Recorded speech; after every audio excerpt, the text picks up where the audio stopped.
نحمده ونصلي على رسوله الكريم اعوذ باللہ من الشیطان الرجیم بسم اللہ الرحمن الرحیم ان اللہ وملائکتہ یصلون علی النبی یا ایھا الذین آمنوا صلوا علیہ وسلموا تسلیما۔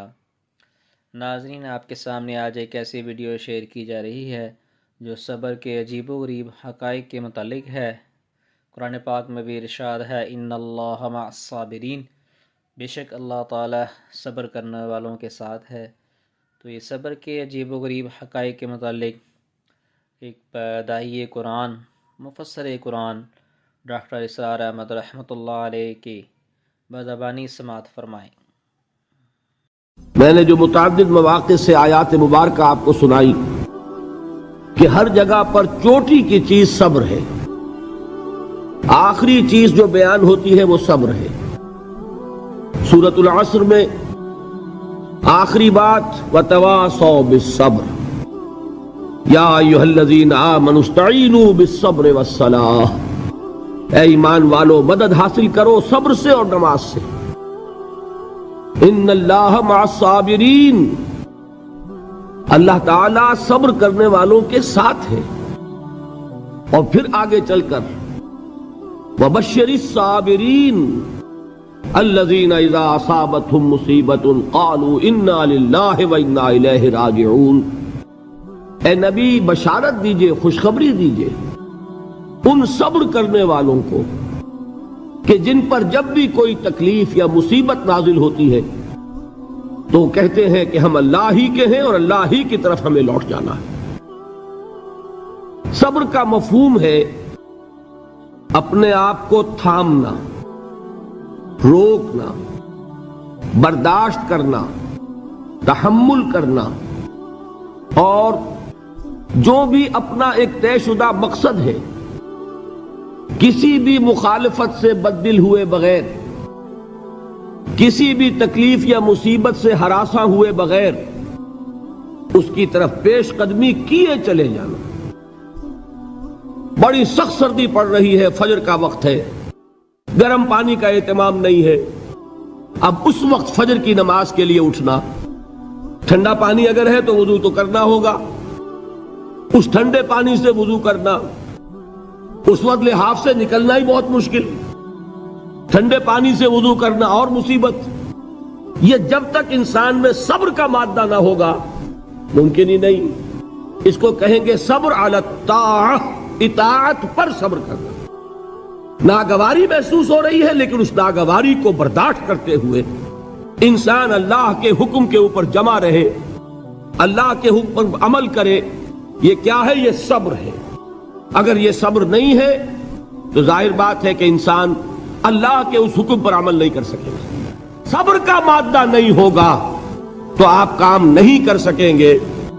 اور اسی کا ایک دوسرا رخ ہے، جب آپ دعوت حق کے لیے کھڑے ہوں گے پہلا قدم کیا آتا ہے؟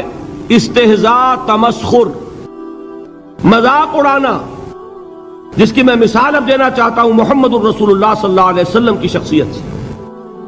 دیکھیے ہم کیا اور ہماری بساط کیا، ہم کیا مبلغ ہوں گے، کیا داعی ہوں گے، ہمارے اپنے دامن پر داغ ہوتے ہیں، لیکن یہ کہ محمد الرسول اللہ کے دامن پر کوئی داغ تھا؟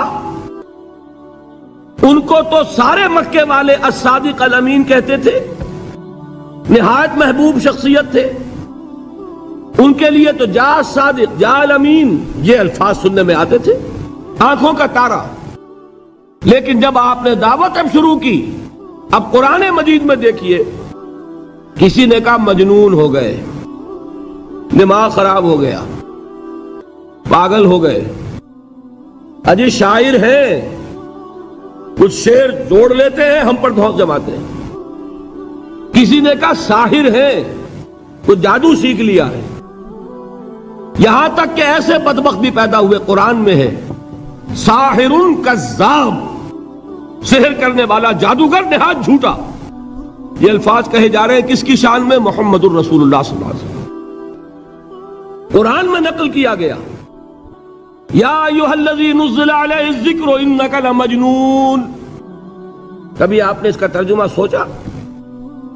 اے وہ شخص، دیکھیے تصور کیجئے حضور جا رہے ہیں، تشریف لے جا رہے ہیں، کسی دعوت میں ہے، تبلیغ میں، یا ویسے ہی تشریف لے جا رہے ہیں، اور کوئی ایک جمگھٹا ہے لوگوں کا، ادھر سے فقرہ آتا ہے، تیر کی طرح لگتا ہے دل میں جا کر محمد کے صلی اللہ علیہ وسلم۔ اے وہ شخص جس کا یہ خیال ہے کہ اس پر کوئی ذکر نازل ہو رہا ہے، ہمارے خیال میں تو تمہارا دماغ خراب ہو گیا ہے۔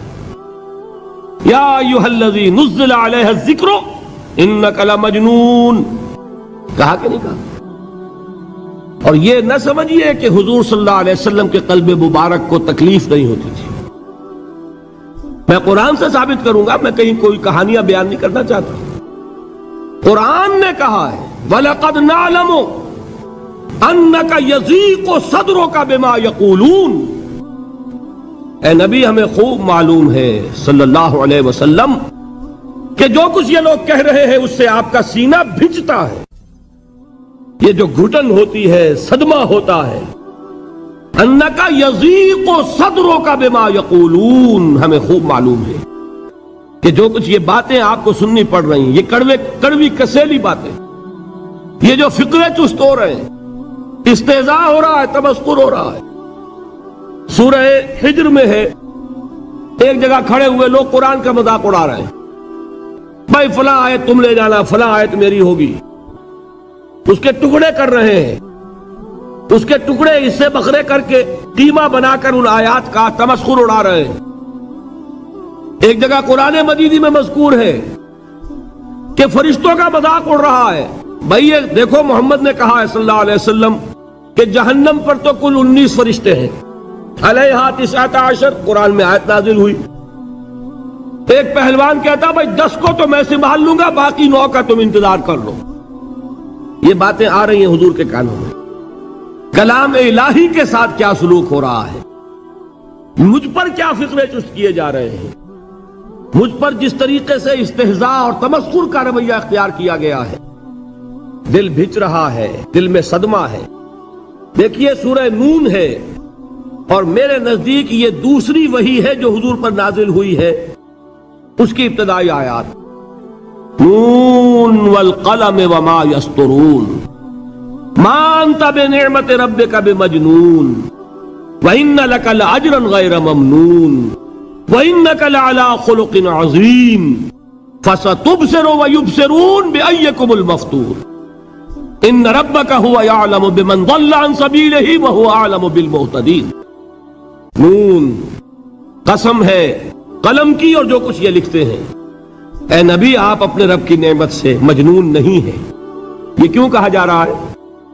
حضور کو جو صدمہ پہنچا ہے وہی نازل ہوئی ہے دل جوئی کے لیے، تسلی کے لیے۔ آپ کیوں برا منا رہے ہیں؟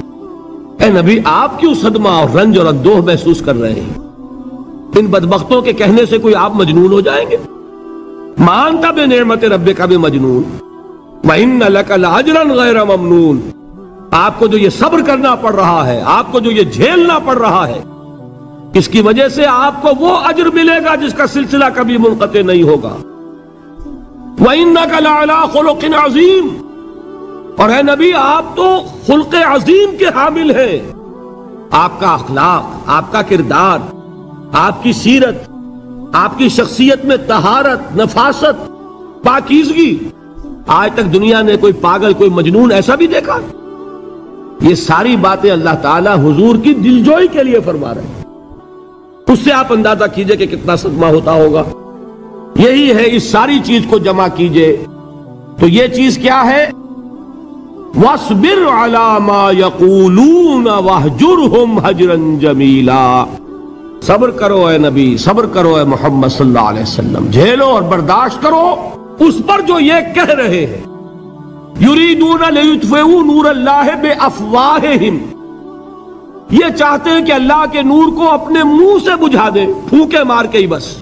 نور خدا ہے کفر کی حرکت پہ خندہ زن، پھونکوں سے یہ چراغ بجھایا نہ جائے گا۔ یریدون لیطفئوا نور اللہ بافواہہم واللہ متم نورہ ولو کرہ الکافرون، یہ چاہتے ہیں کہ اپنے منہ کی پھونکوں سے اللہ کے نور کو بجھا دیں، حالانکہ اللہ تعالیٰ تو اپنے نور کا اتمام فرما کر رہے گا، خواہ ان کافروں کو کتنا ہی ناگوار ہو۔ اس کی ترجمانی ہے نور خدا ہے کفر کی حرکت پہ خنددن، پھونکوں سے یہ چراغ بجھایا نہ جائے گا۔